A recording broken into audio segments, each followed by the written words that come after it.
그날 밤 나는 아내의 휴대폰을 몰래 열어보고 말았다.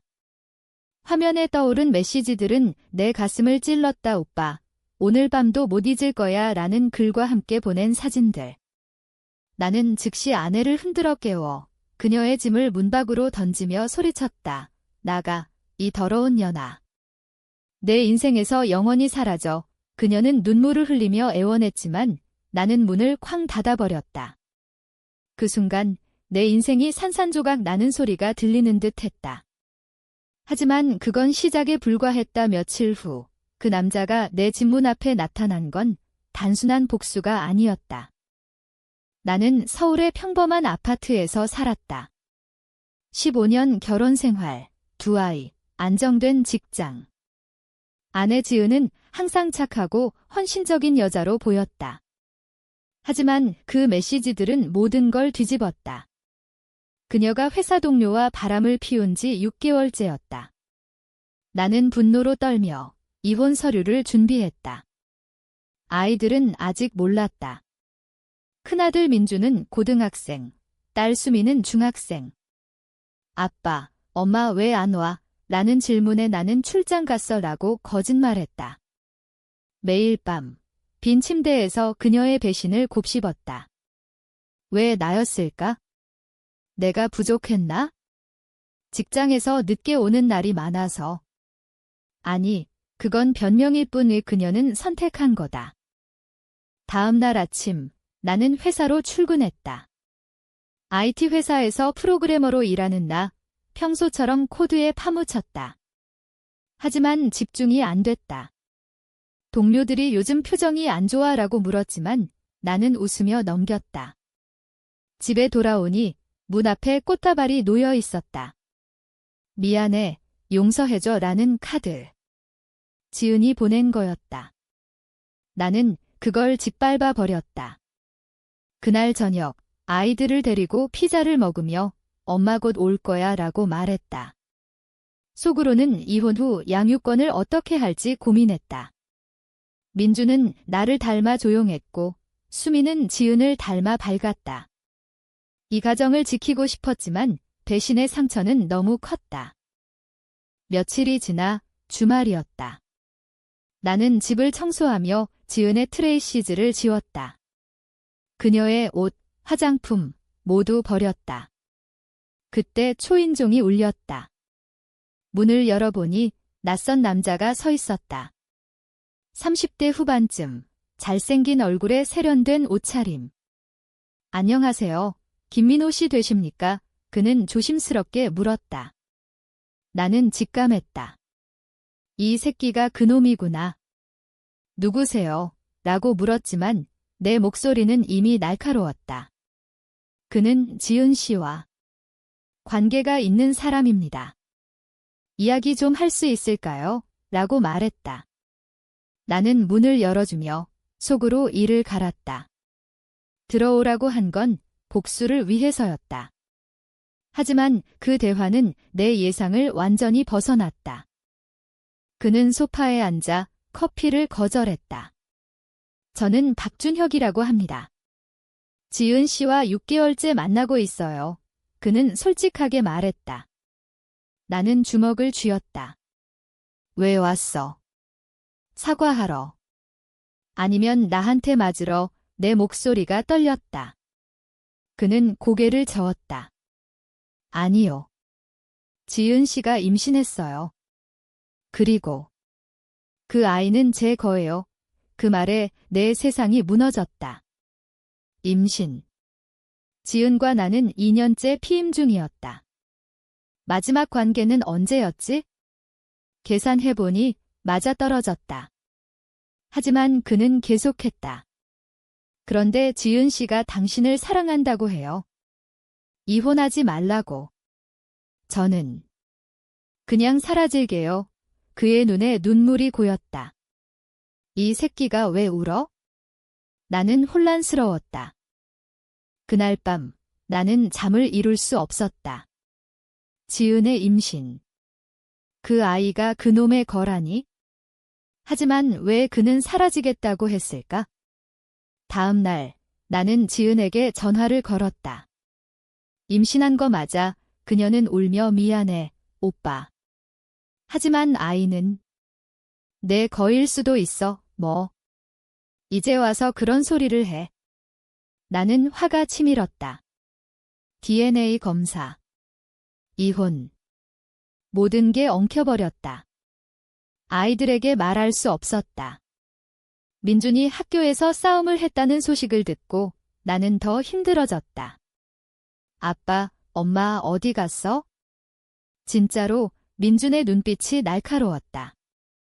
나는 곧 알게 될 거야 라고만 말했다. 준혁과의 만남 후 나는 그를 조사했다. 회사 동료를 통해 알아보니 그는 유명한 광고 회사 매니저였다. 결혼 안 한 독신.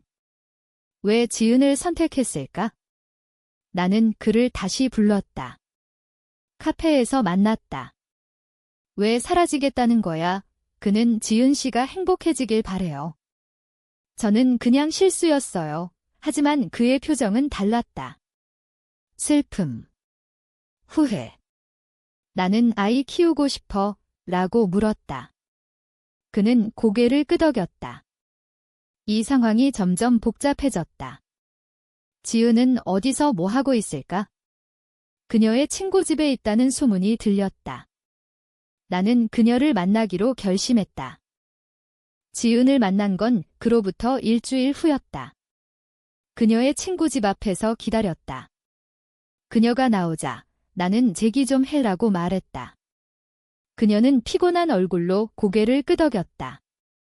근처 공원 벤치에 앉아 그녀는 울며 말했다. 미안해, 민호야. 준혁 오빠를 만난 건 실수였어. 하지만 너를 사랑해. 나는 냉소했다. 임신은 누구 거야? 그녀는 주저하다 모르겠어. 검사해봐야 해. 그 말에 나는 분노했다. 나한테 왜 그런 짓을 한 거야? 15년이 무슨 의미였어? 그녀는 너무 외로웠어. 너는 항상 일만 했고 나는 집에서 아이들만 봤어. 변명.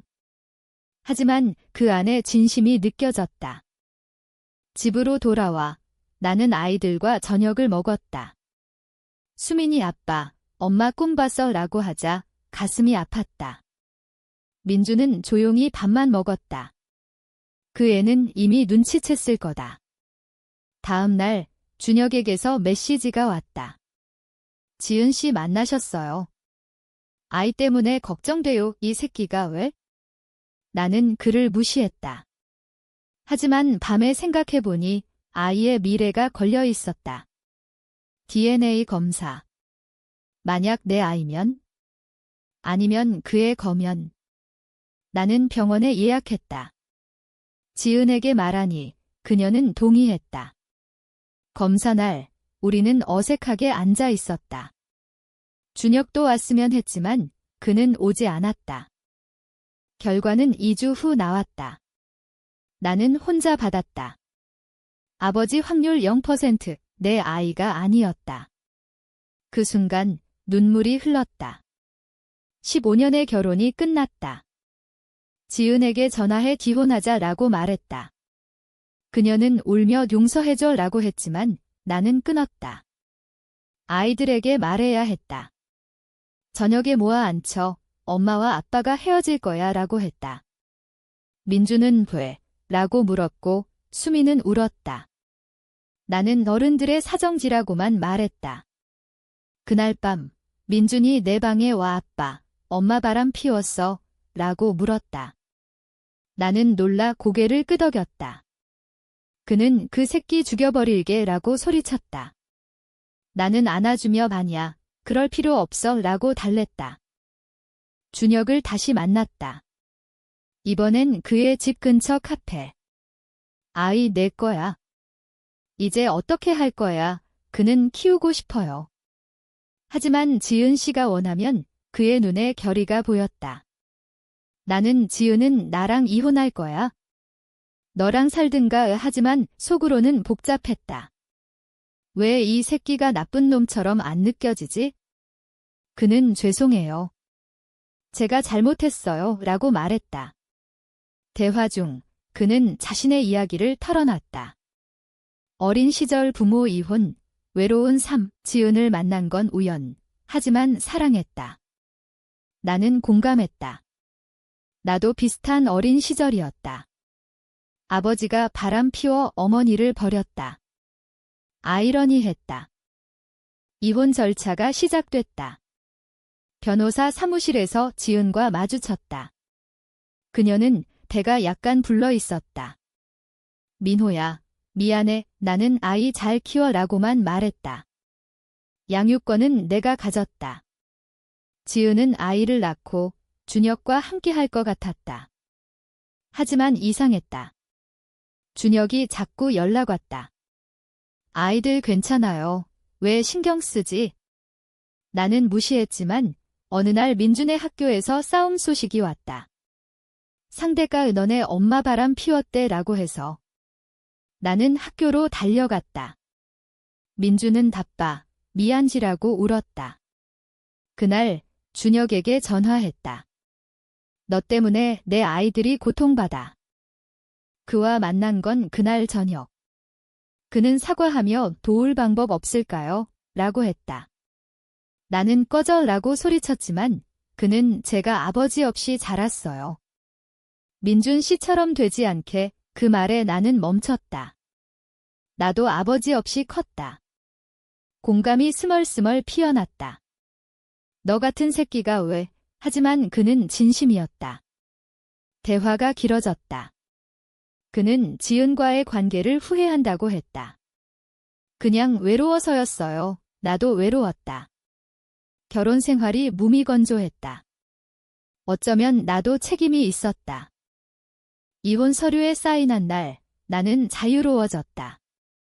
하지만 빈집은 더 외로웠다. 아이들은 주말에 지은을 만났다. 수민이 덤마배에 아기 있어라고 하자 나는 웃었다. 동생이야. 민주는 여전히 화가 났다. 그 아저씨 싫어. 나는 시간이 해결해 줄 거야 라고 말했다. 준혁은 가끔 메시지 보냈다. 지은 씨 건강 좋아요. 왜 나한테? 나는 답하지 않았다. 하지만 어느 날 지은이 입원했다는 소식을 들었다. 유산 위기. 나는 병원으로 달려갔다. 준혁이 이미 거기 있었다. 민호 씨, 그는 피곤해 보였다. 병실에서 지은은 고마워 와줘라고 말했다. 나는 아이들 걱정해서라고 했다. 준혁은 밖에서 기다렸다. 나가니 그는 감사해요 라고 했다. 우리는 병원 카페에 앉았다. 왜 나한테 연락하는 거야? 그는 죄책감 때문에요. 당신 가족을 망쳤으니까. 나는 이미 망쳤어. 하지만 대화 중 그의 어린 시절 이야기를 더 들었다. 아버지가 바람 피워 떠난 후 어머니가 우울증으로 자살. 그는 고아원에서 컸다. 지은 씨를 사랑했지만 당신처럼 가족을 원했어요. 나도 비슷했다. 내 아버지도 바람으로 떠났다. 어머니는 나를 키우다 지쳐 병들었다. 그날부터 이상한 우정이 싹 텄다. 아니, 우정이라고 할까? 공감. 준혁은 아이들을 위해 도우려 했다. 민준 씨 수학 과외 해줄까요? 제가 잘해요. 나는 거절했지만 민준이 학교 성적이 떨어지자 허락했다. 첫 과외 날, 민준은 적대적이었다. 너 엄마 훔친 새끼잖아. 준혁은 미안해. 하지만 내 아빠처럼 되고 싶어. 민준은 혼란스러워했다. 과외 후 민준이 그 아저씨 괜찮아? 라고 물었다. 나는 웃었다. 지은은 무사히 출산했다. 아들. 이름은 태준. 준혁의 아이. 지은과 준혁은 결혼했다. 나는 축하 인사 보냈다. 하지만 속으로는 복잡했다. 아이들이 태준을 만났다. 수미는 귀여워. 민준은 내 동생 아니야. 하지만 시간이 지나 민준도 받아들였다. 준혁은 가끔 우리 집에 왔다. 형님 니라고 불렀다. 웃기지만 편안했다. 나 혼자서 아이 키우는 게 힘들었는데 그는 도왔다. 왜? 라고 물으니 속죄해요. 어느 날 회사에서 승진 소식이 왔다. 하지만 기쁘지 않았다. 집에 돌아오니 준혁이 아이들과 놀고 있었다. 민호 형님, 축하해요. 어떻게 알았지? 지은에게 들었나? 저녁을 함께 먹었다. 민준이 준혁 삼촌지라고 불렀다. 그 순간 가족처럼 느껴졌다. 하지만 밤에 혼자 배신의 상처를 곱씹었다. 용서. 불가능. 하지만 증오는 사라졌다. 1년이 지났다. 나는 새로운 여자를 만났다. 회사 후배, 수연. 밝고 착했다. 데이트를 시작했다. 아이들은 좋아했다. 아빠 새엄마, 수민의 말에 웃었다. 준혁과 지은은 잘 살았다. 태주는 1살. 가끔 가족 모임처럼 만났다. 이상하지만 자연스러웠다. 민준의 생일 파티에서 모두 모였다. 지은은 고마워, 민호야 라고 말했다. 준혁은 형님 덕분에 라고. 나는 돼서 라고 했지만 속으로는 감사했다. 하지만 위기가 왔다. 준혁의 회사에서 스캔들이 터졌다. 그는 무고했지만 해고됐다.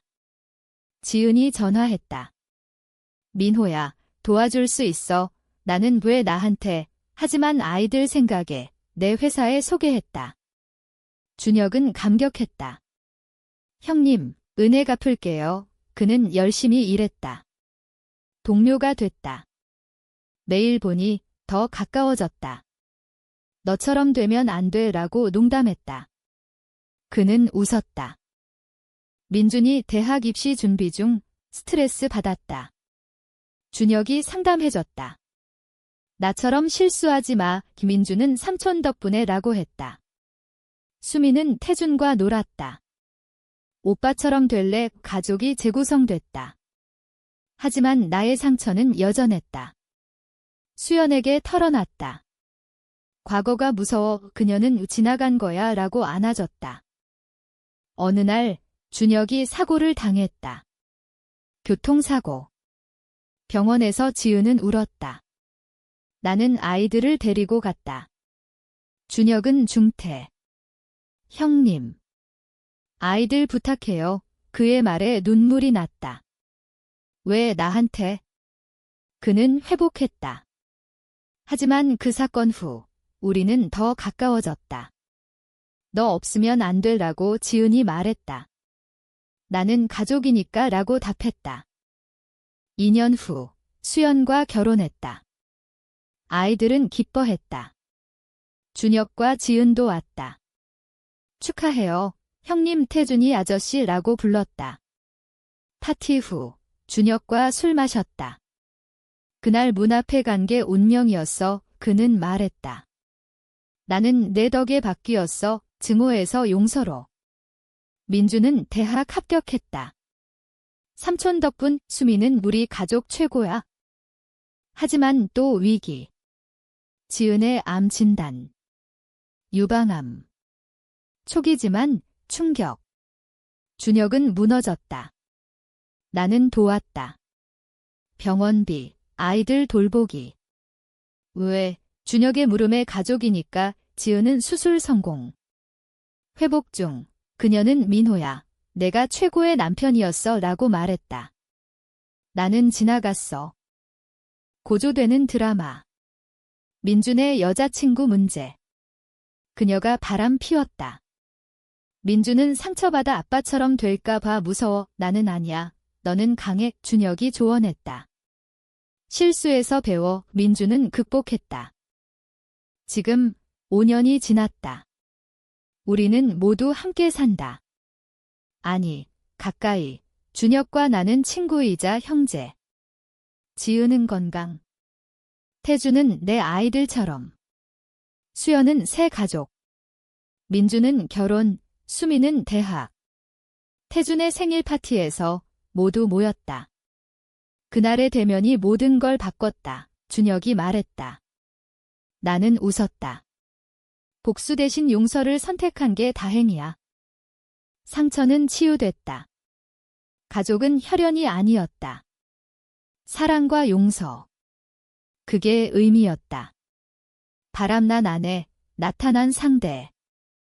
그게 우리 이야기를 새로 썼다. 끝.